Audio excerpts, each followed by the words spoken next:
आप लोगों के लिए एक बहुत बड़ी खुशखबरी है मेरे भाई। अभी पिछली रात ही एसएससी सीजीएल 2024 टीयर 1 का रिजल्ट आता है। कट ऑफ देख करके होश उड़ जाते हैं, दिमाग न जाने क्या क्या सोचने लग जाता है और बहुत सारे मेरे भाई बहनों की आंखों में आंसू होते हैं। ठीक है, उनको लग रहा था कि उनका सिलेक्शन हो जाएगा, लेकिन इस बार भी नहीं हुआ, लिस्ट में नाम ही नहीं है। कट ऑफ इतना ज्यादा कोई एक्सपेक्ट ही नहीं किया था। उसके कुछ देर बाद ही एसएससी 2025 का कैलेंडर हम सबके नजरों के सामने होता है।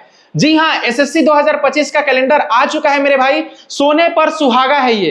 अभी आपके आंखों में जो एंगर है ना, जो अभी दिल में एकदम जो एंगर लेकर के घूम रहे हैं कि यार इस बारी भी मेरा लिस्ट में नाम नहीं आया, सब कुछ डायरी में नोट करिए। यही फेलियर होता है ना जो आपको कामयाबी तक पहुंचाता है।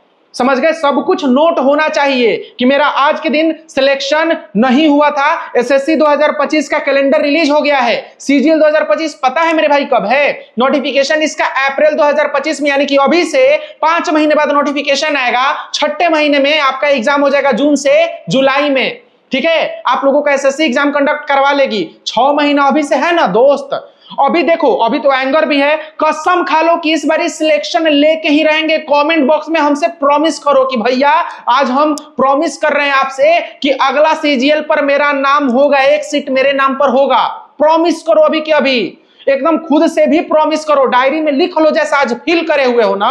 टारगेट बनाओ, आज से ही टारगेट बनाइए कि आज से मैं कसम खाता हूं कि मैं रोज कंसिस्टेंट होकर के मेहनत करूंगा। और 153 कट ऑफ गया ना, प्री का टारगेट 170 से 180 रखवाएगा। मैथ में 25 में 25, अंग्रेजी में 25 में 25, जीके में 25 में 25। समझ गए? और कौन बच गया? रीजनिंग में 25 में 25 करोगे दोस्त। ठीक है, अगर कसम खा लोगे ना, जीके में मानते 25 को नहीं, साला 20 को करोगे यार, पढ़ोगे तो। टाइम है ना, तुम रिपीटर्स में आओगे। अभी तुम्हारा सिलेक्शन नहीं हुआ ठीक है, बट रिपीटर्स हो तुम। अब बहुत ज्यादा भटकने की जरूरत नहीं है। ठीक है, खाली प्रीवियस ईयर का कंटेंट उठाइए, लास्ट 6 से 7 साल का, जहां पे भी आपको सारा का सारा क्वेश्चन दिया हुआ है ना। अब 6 महीना एग्जाम है, सारा का सारा क्वेश्चन 3 से 4 बार बना जाओ। अगर आप बिगिनर हो, इस फील्ड में नए हो, तो शांति से आराम से, अगर मान लो देखो कोई भी किताब प्रीवियस ईयर बेस्ड होता है, अगर नहीं समझ में आ रहा है, आपको रैंडम क्वेश्चन बनिए नहीं पा रहा है, तब जाकर के मैं रेकमेंड करता हूं कि किरण पब्लिकेशन की ये किताब देखना। इसी कंडीशन पे जब आपको टाइप वाइज क्वेश्चन प्रैक्टिस करना हो और केवल प्रीवियस ईयर ओरिएंटेड ही आपको बनाना है। ठीक है, किरण पब्लिकेशन की ये जो चारों किताब है ना, चाहे मैथ्स हो गया, इंग्लिश हो गया, रीजनिंग हो गया और जीके, सब कुछ टाइप वाइज और चैप्टर वाइज इन्होंने दे रखा है। पूरा का पूरा प्रीवियस ईयर का डेटा इन्होंने उठा करके भर भर के दे दिया हुआ है। करिए जितना प्रैक्टिस करना है।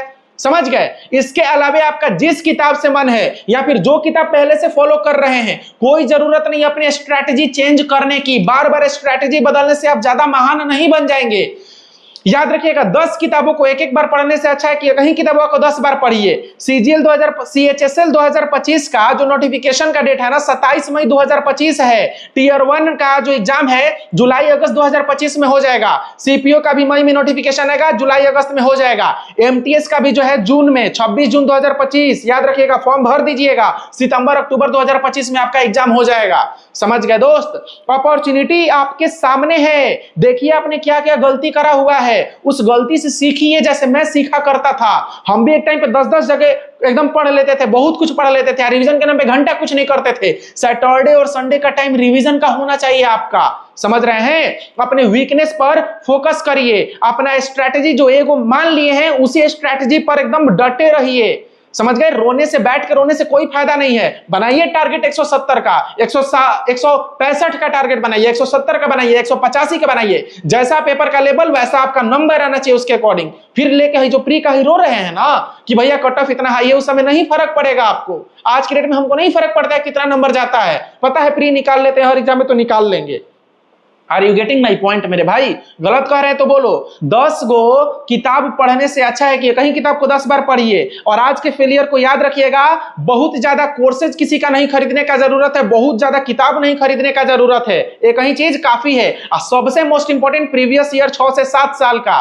और मैथ में कैलकुलेशन पर फोकस करिएगा। मैथ अगर फोबिया है ना, तो प्रैक्टिस से ही आपका फोबिया खत्म हो जाएगा।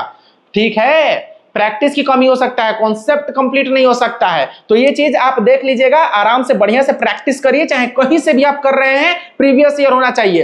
अंग्रेजी में 3 गो सेक्शन है यार, ग्रामर है, रीडिंग कॉम्प्रिहेंशन है और वोकैब है। ग्रामर वीक है तो ग्रामर पढ़िए, रोज पढ़ने का आदत डालिए, 30 मिनट 40 मिनट पढ़िए, रीडिंग सेक्शन आपका इंप्रूव हो जाएगा। और रीजनिंग केवल वाईटी का यूट्यूब का वीडियो देख लीजिएगा, कोई टॉपिक कमजोर है, कोई भी अगर आपको प्रैक्टिस करना है, किरण पब्लिकेशन की किताब टाइप वाइज जो है उठा लीजिएगा, आराम से प्रैक्टिस कर जाइएगा। जीके जाहिर सी बात है कि अभी फेमस टीचर भी आ चुके हैं, इसके अलावे जिससे आपकी ट्रेनिंग मैच कर रही है जिस टीचर से, उनसे आप पढ़ जाइए। ठीक है, चलिए बहुत बड़ी खुशखबरी है, और मैं ये वीडियो अभी रात में शूट कर रहा हूं, 1 बजने जा रहा है, समझ गए।